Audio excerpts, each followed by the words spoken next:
दोस्तों आज के इस वीडियो में हम सीखेंगे कि गीजर की सर्विसिंग कैसे किया जाता है। इसे खोलते समय क्या क्या सावधानी बरतनी चाहिए, तो हम बारी बारी से स्टेप बाय स्टेप सीखते हैं। तो बने रहिएगा इस वीडियो में लास्ट तक। तो आप देख ही रहे होंगे कि इसमें रेड वाला आउटलेट और ब्लू वाला इनलेट पॉइंट है, तो इनके दोनों रबर को हमें निकाल लेना है। इसके बाद इनलेट और आउटलेट के साइड में जो स्क्रू है उसे आप निकाल लीजिएगा स्क्रू ड्राइवर की मदद से।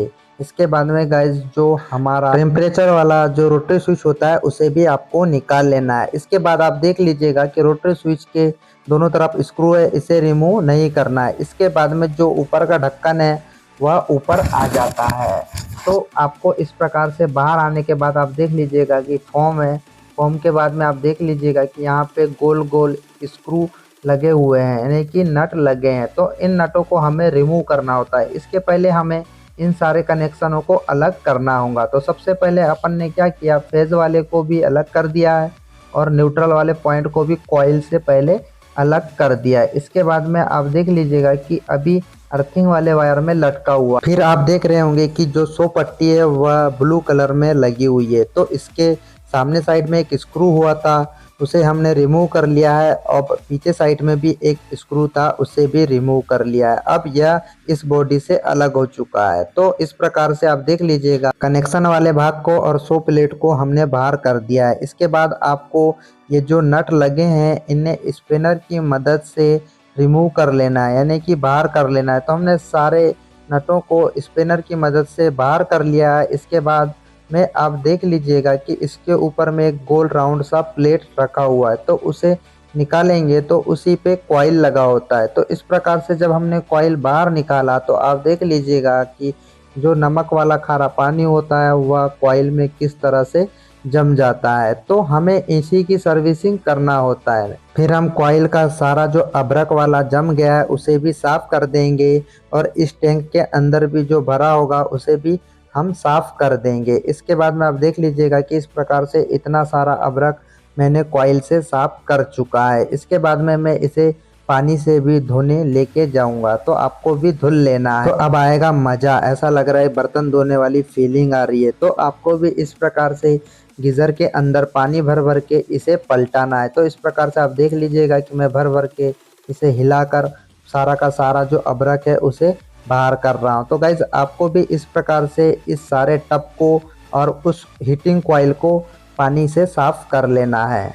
साफ करने के बाद में आपको इसे कपड़े की मदद से पोंछ लेना है, क्योंकि हमें उस जगह पे वायरिंग को असेंबल फिर से करना है। तो सारा अभ्रक हमने साफ कर चुका है, टब का भी और इस कॉइल का भी। अब हमने पहले की तरह मार्किंग कर लिया था। आप देख लीजिएगा कि यहाँ पे ग्रीन वाला लगा हुआ है।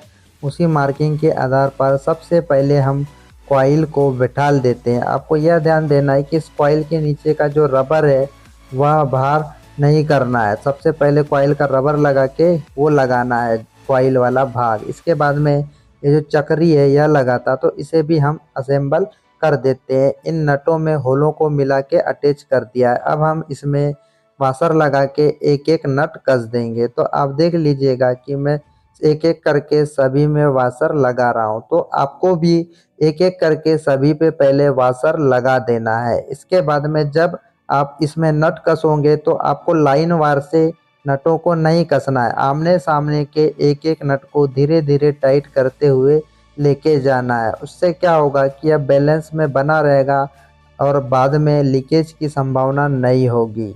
तो इस प्रकार से मैंने सारे वाशरों को कंप्लीट कर दिया है और अब मैं इन नटों को इसमें कसने वाला हूँ। इस प्रकार से मैंने धीरे धीरे हाथ से टाइट किया और स्पिनर की मदद से आपको सारे के सारे नटों को कस देना है। तो आप देख लीजिएगा कि मैंने सारे के सारे नट स्पिनर की मदद से टाइट कर चुका हूँ। अब बात आती है वायरिंग वाले पोर्शन को लाने की। तो सबसे पहले हमें क्या करना होगा, जो 100 पट्टी हमने निकाला था उसे ज्यों का त्यों असेंबल करना है। जो सामने का भाग है उसे सामने और जो पीछे का भाग है उसे पीछे की ओर लगाना है। और आपने जो 2 स्क्रूओं को रिमूव किया था उसे फिर से आपको वहां पे असेंबल करके टाइट कर देना है। तो आप देख लीजिएगा कि अभी मैं उस 100 प्लेट को बैठाल रहा हूँ। इसके बाद में इन स्क्रू की मदद से उसे मैं टाइट कर दूंगा। तो आप देख लीजिएगा कि यहाँ एक स्क्रू था सामने की तरफ, इसे टाइट कर दे रहा है। इसके बाद में और एक स्क्रू पीछे की ओर है, उसे भी आपको टाइट कर देना है। तो इस प्रकार से टाइट कर दीजिएगा फुल टाइट। अब आप देख लीजिएगा कि पीछे की तरफ भी एक स्क्रू का पॉइंट दिया है। तो इस प्रकार से सबसे पहले मैं साइड से इसे बैठा लेता हूँ। तो आप देख लीजिएगा थोड़ा आउट हो चुका है, इसे डबल से स्क्रू को रिमूव करके हमें उसे अच्छे से बैठाल के पीछे का भी स्क्रू को हमें टाइट कर देना है। तो इस प्रकार से मैं स्क्रू को टाइट कर रहा हूँ। तो गाइज़ अगर आप मेरे चैनल पे नए हो तो मेरे चैनल को सब्सक्राइब कर दीजिएगा, क्योंकि मैं इलेक्ट्रिकल से जुड़े वीडियो आपके लिए लाते रहता हूँ। तो आपको फुल टाइट कर देना है। इसके बाद में आप देख लीजिएगा क्या कि जो अर्थिंग वाला पोर्शन है वह भी स्क्रू की मदद से बॉडी में कसा हुआ था। तो उस वाले वायर को भी हम स्क्रू की मदद से इस बॉडी में टाइट कर देंगे। तो आप देख लीजिएगा कि इस जो लग है, इस लग में आपको स्क्रू को फंसा देना है और उसे भी गीज़र के बॉडी में इस प्रकार से असेंबल कर देना है। तो आप देख लीजिएगा कि वहाँ पे स्क्रू वाला पॉइंट था, उस जगह में मैं अर्थिंग वाले वायर को अटैच कर रहा हूँ। तो गाइज़ आपको अर्थिंग जो बॉडी अर्थ वाला वायर है उसे भूलना नहीं है, आपको बॉडी में कहीं पे भी अटैच करना होता है। इसके बाद आप देख लीजिएगा कि जो एक प्लास्टिक का रबर होता है वह केबल को पकड़ के रखता है, यानी कि खींचने के बाद वह केबल खींचने पे भी बाहर नहीं आ पाएगा। तो आपको देख लीजिएगा कि हमने बोल्ट में उस पट्टी को रख दिया है। इसके बाद में नट की मदद से उसे फुल टाइट कर देंगे। तो आप देख लीजिएगा इस प्रकार से स्पिनर की मदद से आपको फुल टाइट कर देना। अगर आपने यहाँ तक वीडियो को वॉच किया होगा तो मैं उम्मीद करता हूँ कि आप भी घर बैठे अपने गीज़र की सर्विसिंग खुद ही कर सकते हैं। तो गाइस इस नट को कसने के बाद में बात आती है इसके वायरिंग की। तो आप देख लीजिएगा कि हम अब वायरिंग के लिए तैयार हो गए। तो सबसे पहले क्या करना है, जो टेम्परेचर को हाई लो करता है उस सेंसर को इस होल में डाल देना है। आप देख लीजिएगा कि दो हैं, तो एक लंबे वाले को पहले डाल देना है, उसके बाद छोटे वाले को बाद में अटैच करना है। तो इस प्रकार से आप देख लीजिएगा कि मैं लंबे वाले को पहले और छोटे वाले को बाद में असेंबल कर दिया है। इसके बाद में बात आती है कि जो हमने फेज और न्यूट्रल निकाला था कॉइल के 2 पॉइंट से, उसे भी लगा देना है। तो इस प्रकार से मैंने फेज लगाया और इस न्यूट्रल को भी वहाँ पे लगा दिया। इसके बाद में आप देख लीजिएगा कि इंडिकेटर भी उनके जगह से बाहर आ चुके हैं। तो इस इंडिकेटर को भी मैं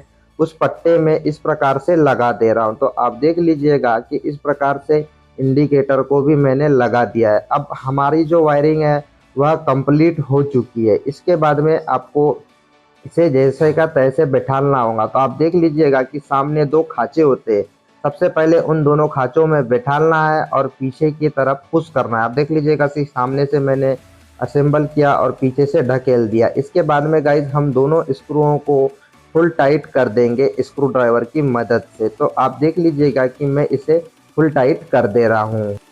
तो अब हमने उन पेचों को भी टाइट कर दिया है। अब देख लीजिएगा कि दोनों पेच को टाइट कर दिया है। अब हमें रोटरी स्विच लगाना होगा। तो इस प्रकार से जो कटा हुआ निशान है उस शाफ्ट में भी देखना है और उसे इस प्रकार से लगा देना है। इसके बाद में गाइस जो सबसे पहले हमने रबर निकाला था इनलेट और आउटलेट का, उसे भी ज्यों का त्यों असेंबल कर देना है। तो इसके बाद हमारा जो गीज़र है वह फुल सर्विसिंग होकर तैयार हो चुका। तो गाइज मैं उम्मीद करता हूं कि आपको यह वीडियो समझ आ चुका होगा और आप अपने घर पे ही अपने घर के गीज़र को सर्विसिंग कर सकते हैं। अगर गाइज आपने कुछ यहाँ से सीख पाया होगा तो मेरे चैनल को सब्सक्राइब कर ऑल नोटिफिकेशन पे क्लिक करना ना भूले। फिर मिलते हैं अगले वीडियो के साथ।